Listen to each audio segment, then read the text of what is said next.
Welcome to The Green Rush, a podcast about the business of cannabis. On a weekly basis, hosts Ann Donahoe and Louis Goldberg talk with the CEOs, politicians, and cultural icons driving the cannabis industry forward.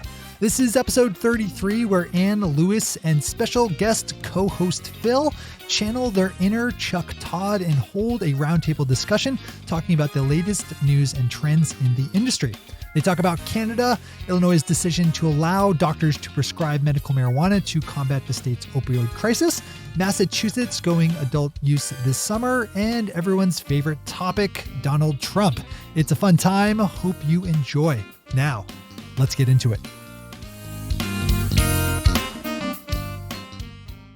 So, the funny thing about doing a podcast where we talk with leaders in the cannabis space is, well, sometimes they get busy. And that's what happened today. Our guest couldn't make it, so you are stuck with us. Today it will be me, Ann, and Phil Carlson. And for those of you who don't know Phil, he is a managing director here at KCSA on our IR side of the business, and has become a true expert in the intersection of cannabis and the capital markets. So we're going to just be talking amongst ourselves about what we think are some of the biggest stories or trends going on in cannabis this week. So sit back, relax, and wait, screw that. Lean forward, and I hope you are like me and you talk back to the podcasts as you listen to them, the same way that, well, you know what I mean. So, whatever. So we all know Louis sounds like a crazy man when he is walking down to the train station listening It's to so a podcast. true. You want to know the funny thing? It happened to me 2 weeks ago. I was walking from here to Penn Station, and I was listening actually to Marijuana Today, and they were saying something, and it was cracking me up. And some dude looked at me and gave me a high five because I was laughing on the streets of New York. So you are totally right, Ann. Okay, so we're going to be a bit like a Sunday morning talk show. Topic number one. Do the John McLaughlin. Wrong! Issue number one. Issue number one. The U.S. Centers of Disease Control estimates that a drug overdose, that the U.S. Centers for Disease Control truly do estimate that drug overdoses are now responsible for at least 66,000 deaths annually, and these are opioid-related disease deaths. And that is among the leading causes of death for all Americans under the age of 50. Illinois is trying something different to address this. In that state, their lawmakers have come up with a relatively unusual solution to combat the opioid crisis, which is allowing doctors to prescribe medical cannabis instead of opiates as a way to curb the growing epidemic in that state. Doctors could choose to temporarily prescribe marijuana for patients who suffer from conditions usually treated with heavy-duty painkillers. The plan, which is on the governor's desk, is to address the growing opioid crisis in that state. So, do you think this is something that's going to be coming more broadly? Is this a thing that is a one-off? Is this a gimmick? What do you guys think? It's going to be more broad. I think more states are coming online with this. New York State just said the same thing. I was reading that in the Buffalo News earlier in the week. But you're seeing this globally, especially. In Germany, there's 80 million residents in Germany alone, and cannabis is actually part of their insurance program over there. So imagine if that happens here in the U.S. someday, maybe, but we'll see. I think our neighbors to the north will show us how it's done first, and then. Could you imagine U.S. insurance policies? Reimbursing for cannabis? Well, going to CVS and getting your prescription. Yeah.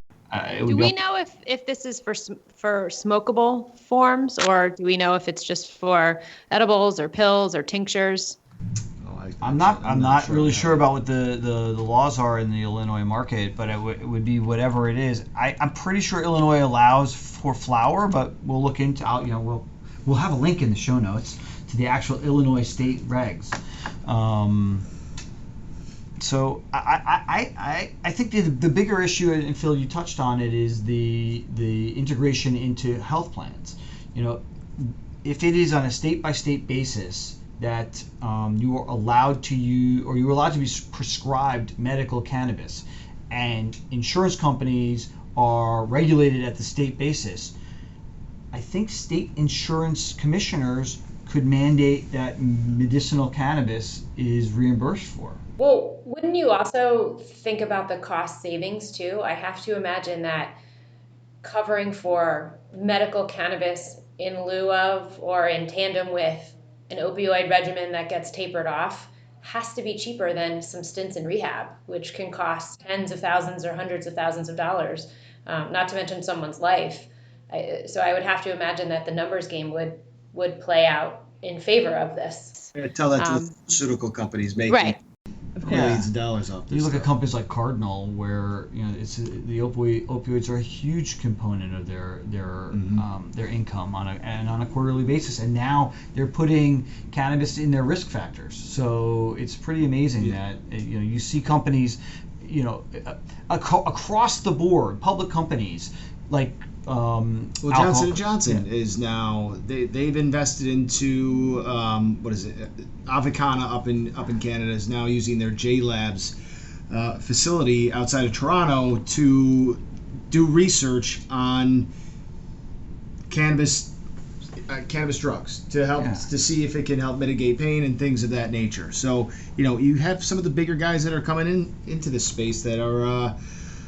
That see the opportunity and see the long-term potential here. Yeah, well, the disruption is amazing. Vivian Azer over at Cowen regularly talks about the alcohol companies that she covers and how they are either getting into the space like Constellation did, or they are shitting their pants over their loss of income. You look at in Colorado. Well, they're listing it in their risk factors too. Yeah, they are. They're listing in their risk factors in their quarterly earnings announcements. So, cannabis is really disrupting so many industries. It's unbelievable. Sticking with Constellation Brands, who, if you guys don't know who they are, I know you guys know who they are, but yes. to our handful of listeners, actually it's growing because of Shay and the Marijuana Today family, but Corona is the maker. Constellation is the maker of Corona, Modelo beers. I love Negro Modelo, by the way. Yeah, wines, hard liquor, spirits. And back in October, they invested hundreds of millions of dollars into Canopy Growth, which is now arguably the largest cannabis company in the world, them or Aurora. And today, and we are recording on June 22nd, it was announced that Constellation is basically doubling down on their bet with Canopy and taking down 1/3 of a $100 million debt financing. What do you guys think this means more broadly for both public companies and for the alcohol industry? Well, all right, I'll tell you. So this is a bit of a bombshell because you and I have not talked about this at all today, and I just read it 2 minutes before I came into your office. Molson Coors Brewing Company has been engaged in discussions with several Canadian-based cannabis companies to invest in them and collaborate on future cannabis-infused beverage in a move aimed at stemming the brewers' declining beer sales. This is from multiple sources familiar with the matter have told BNN Bloomberg. Wow. That came out 2 minutes before. It feels like it's more of a hedge, right? More than a hedge, rather. This is a real revenue, potentially revenue generating business, right? So it's not just, Constellation taking in 10%, to hedge their bet here, but they're really looking at this as a viable business, right?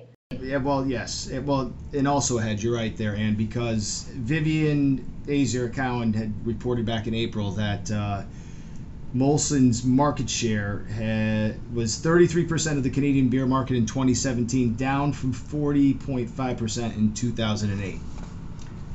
So I have a different take on this because a month or so ago, Aurora announced the purchase of MedRelief, and we've talked about and have been talking with others in the industry that 2018 was going to be the year of M&A. Does something like this move by Constellation to double down on their bet with Canopy, is that another form of possibly them getting ready for an overall takeover?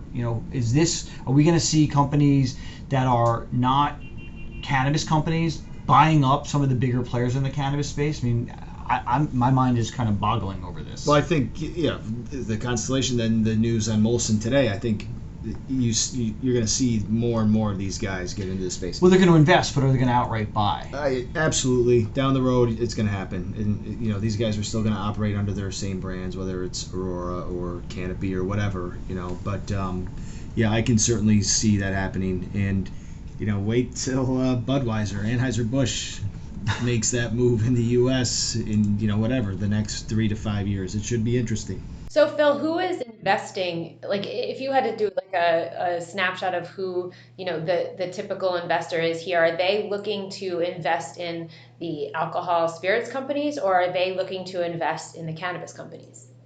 Well, it depends. You get a lot of retail investors that are looking to roll the dice and will certainly invest in these companies.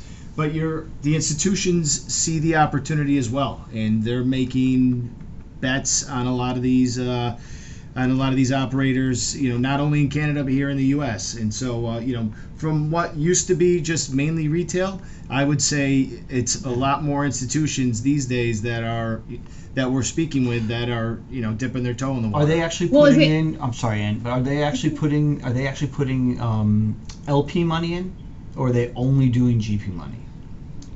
Can you explain the difference? Well, what do you mean, LP? So if you're a hedge fund, you're talking about some guy's own individual money versus putting the fund's money? Yeah, because the fund's money usually is prescribed from being invested in something that's deemed federally illegal. So how are they getting around that prohibition? These guys can still invest in these companies. It's just a matter of these guys doing their due diligence first and seeing if it's a good opportunity for them.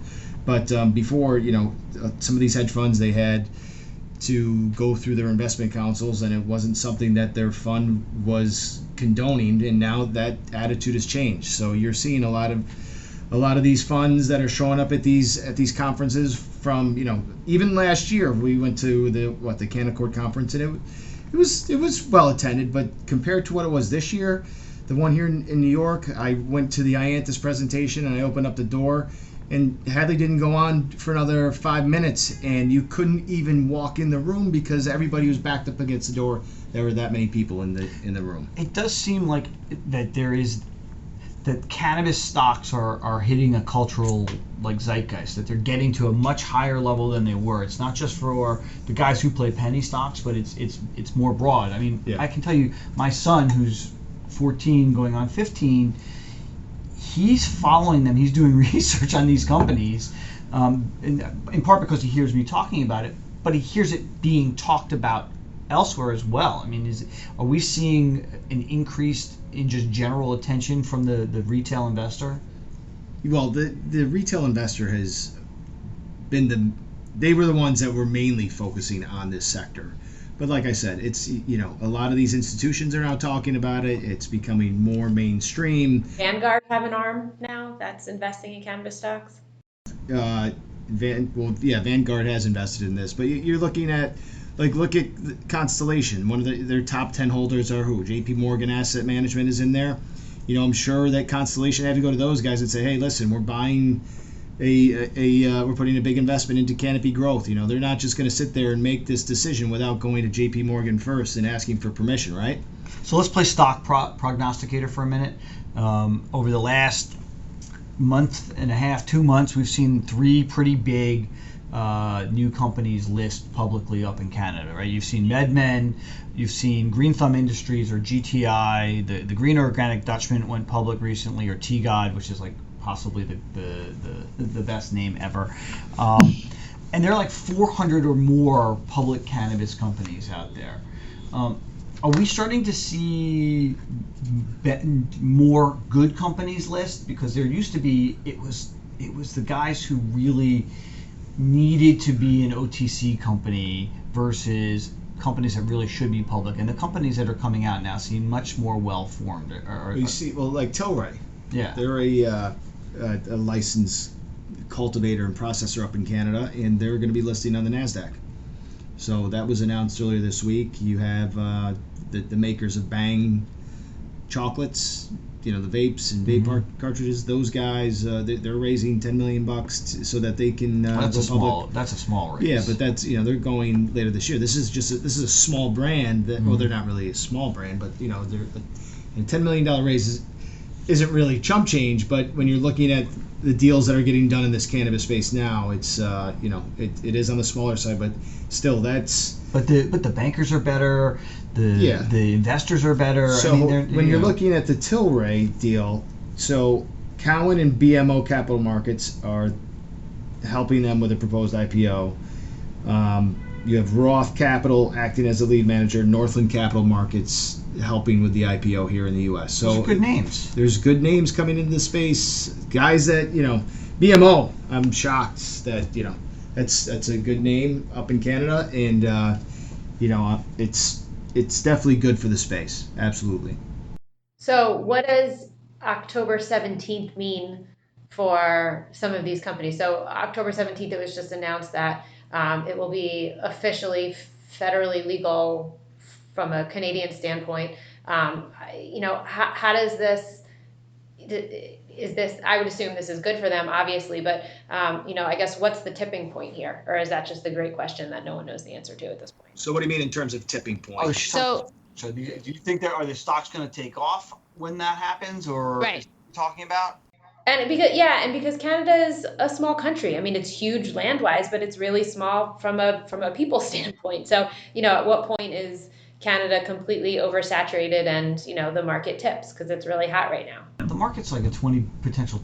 I think they said $7 billion. $7 billion. You're right. $7 billion market. It's still a big market. Yes. That's not chump. That's bigger than almost any state in the U.S. Except the illicit market in New York City, which is what, $2 billion? Yes.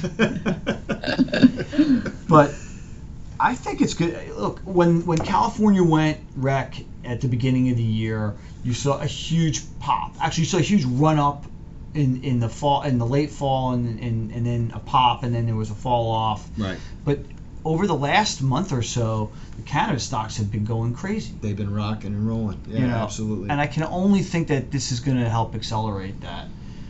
I can't see a negative unless it's already been priced in, which I can't imagine that it has. Well, we're going to see. I think all eyes are going to be on Canada to see how they handle this on October 17th. So it goes fully legal October 17th, and each province. But they're not going to have sales right out of the gate, right? So you're figuring 6 to 8 weeks after the October 17th date is when full-on sales will begin, and individuals can grow up to, I believe it's 4. Is it 4 plants? I think it's 4 plants and can carry up to, I think it's 30 grams, right? Yes. 30 grams. That's a lot. Yes. It's a tremendous amount. So there's going to be a lot. The government is going to run all the stores, right? Mm-hmm. The government's going to be running all the stores. I think there's going to be 150 in Ontario. Right. Well, and each province is going to have its own ability each province is going to regulate their own stuffs, right? And the pricing and the taxes, you're going to have to figure that in. I believe it was either $8 to $10 a gram is what they're going to be charging initially. But I think the bigger, I think getting as opposed to getting into like that. So I think the biggest thing here is that Canada is the first federally legal market in amongst the major Western democracies, but other countries are struggling with this issue in ways that we are as well. In the UK, there's a young boy named Billy Caldwell who has childhood epilepsy. His mom was caught trying to bring in CBD oil to treat it. The oil was taken from her. She petitioned the courts. She got it back. They have something like a 20 or 22 day quantity to treat his epilepsy. The UK could be next, right? Because it's that type of thing. It's the Charlotte's Web, Haley's Hope back door into this issue that I think that's the biggest issue, that Canada is going to force other countries to address this in a much more meaningful way, whether it's Germany or France or the UK. So in terms of what, though? Are you looking at this from a medicinal side, or are we looking at this from a tax revenue standpoint, or both? I think it's both. I think for the U.S., at least both, when people see from the border states, see people, all of a sudden bringing in cannabis from Canada. obviously illegally, but I mean, it's obviously going to happen. It's a really big border, and we're not working on that wall yet. So, Tell me how you really feel, Ann. Oh, Phil, Oh. we don't have time for that. Well, let's stay on Trump. So it occurs to me, it blows me away that Donald Trump has assumed the role of king of cannabis. That the Democrats, other than guys like Cory Booker, and there are others out there, but that they have not been able to make cannabis a central issue for them. That they have only been reacting to Trump and not actually been proactive. And this is probably the single issue that more Americans agree on than anything else. You've got over 90% of Americans favoring medical cannabis, and now in a recent poll, more than 70% of Americans favoring adult use, and the Democrats have not embraced this. Does that not trip you out, Ann? I guess it doesn't surprise me either. I mean, they're scared, and they tend to go, I don't know what the Democrats are thinking. If I knew what the Democrats are thinking, I would know why Donald Trump is our president. But I think that they're scared to take a hard stance on an issue with a few examples like Cory Booker and Elizabeth Warren. I think that maybe Kirsten Gillibrand. But certainly people like Andrew. You mean all the people who are running for president? Right, but but it took people like Barack Obama, Bill Clinton, Andrew Cuomo a really long time to get to the spot where they're like, okay, now I see that this is really what the constituents want, so I guess I need to be okay with it. So I think it's hard to come from a passionate viewpoint when you're so you were saying no your whole. Dianne Feinstein's another example. She was paramount on the war on drugs, and she bought into that, and it's only been really recently that she is kind of saying, okay, this is the will of the people and I'm going to go with it. So I think it's not an issue that they've been super passionate about, and that just is reflective in the lack of advocacy from their point of view. And it's reflective of how feckless they are. And ineffective they are. It's so frustrating. When John Boehner joined the board of Acreage in April, he got all this shit for being late to the game, and I think it was short-sighted in the fact that we need guys like Boehner to be out there carrying water for the industry, so it allows, I was going to say mainstream Republicans. I don't know how many mainstream Republicans there are left exactly, but it allows them to embrace the cannabis movement. I think the Republicans in general have done a better job. It's unbelievable. Like they have made this an issue in a way that the Democrats never could. But the way, and I'll take issue with the Boehner side of this, is that he doesn't have anything to lose. He's not in power. So why did he wait until he was after he was out of power years later, when he could make a buck? So I get the... No, it wasn't for the money. I mean, look, I spent time with him personally. I believe him when he said, I listened to my constituents. I looked at the polling, and the polling has never been at this point before. And I believe in what the constituents say. And when they're saying that 96% of Americans want medical cannabis, and then he said, I met with patients, I met with patient advocates, I met with growers, I learned about the industry, and then I learned and said, okay, it's wrong. He changed his mind. That's great, right? At least he admits he changed his mind. That's an adult thing to do. I just wish more politicians could pivot the same way. Elected politicians who are up for office. Who are in a place of power and in a place to actually do something about an issue. Oh, yeah, I agree. It drives me nuts. And the more I learn about the industry, the more the social justice and advocacy side speak to me. It becomes, and I'm also new to this. Like I've been doing PR in the industry for 4 or 5 years. That does not make me an historic market participant. So, is it wrong for me to now care? Is it wrong for me to now want to participate? It's about the 80s, but No. Yeah. Did you just have to do math on how old you were? Yeah. It sucks. I was like, when was I in college? Oh shit, she's right.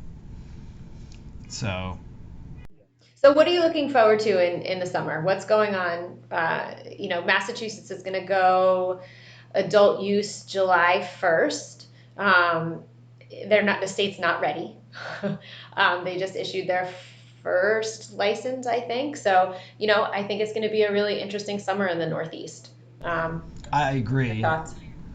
I think Massachusetts is going to do exactly what California did, which was relatively a shit show at the outset, and it's still not right. I think hopefully they will do as well as Nevada has done.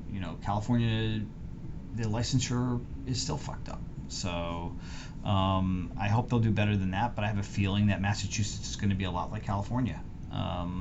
What I can tell you, what I'm looking forward to is actually I want to see come September, as we get into the congressional races, if anybody puts cannabis at any way at the forefront of their campaigns. Because if it does, it will make national news and we're all going to know about it.